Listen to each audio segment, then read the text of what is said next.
A few years ago, a very interesting map of Europe went viral. This map boldly labelled countries with the question, "Will you be offered food as a house guest?" The map painted a picture of hospitable southern Europeans and somewhat reserved Nordic folks, sparking intrigue and debate. Was there any truth to this portrayal? And what lay behind this apparent cultural divide? Let's delve into this subject.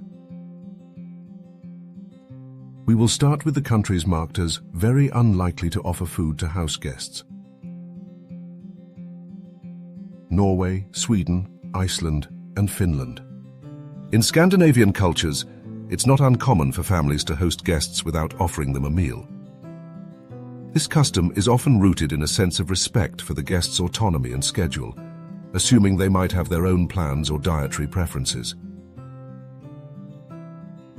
Offering food can sometimes be perceived as an imposition rather than a gesture of hospitality. In Sweden, for example, there's a concept called störa, which translates to disturb. The idea is that feeding a guest unexpectedly might disturb their plans. The emphasis is on making guests feel comfortable and not obliged. This doesn't mean that Scandinavians are less hospitable, it's just that hospitality is expressed in different ways, like offering coffee or tea, rather than a full meal. Historically, we can see the strong correlation with the northern Germanic cultures. In these cultures, hospitality, things like providing food and drinks, was a duty of higher status individuals. But the act of receiving food or drinks was regarded as somewhat being in debt.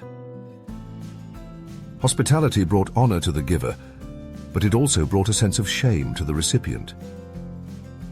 Let's move to countries that were labeled as unlikely to offer food to house guests. Germany, Belgium, Switzerland, Austria, and the UK.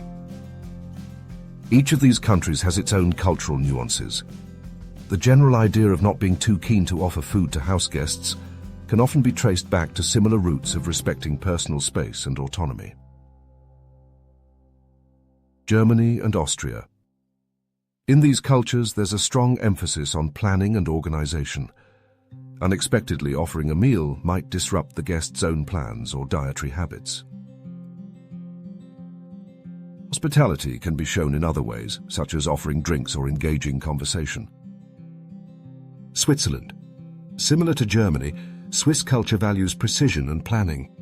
There's a general preference for not imposing on others, and offering a meal unexpectedly might be seen as an imposition. Belgium. Belgian hospitality often revolves around scheduled social events, where food and drinks are planned in advance. Spontaneous meal offerings might not be as common. United Kingdom. British people often value politeness and not wanting to inconvenience anyone.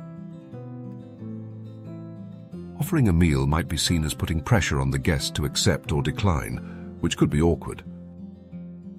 It's important to note that these are general observations, and there are always exceptions within any culture. Hospitality and social customs can vary greatly, even within regions of the same country. End of part 1. If you enjoyed this video, make sure to click on the part 2 link in the description. And hey, if you're feeling generous, don't forget to like and subscribe. Thanks for watching.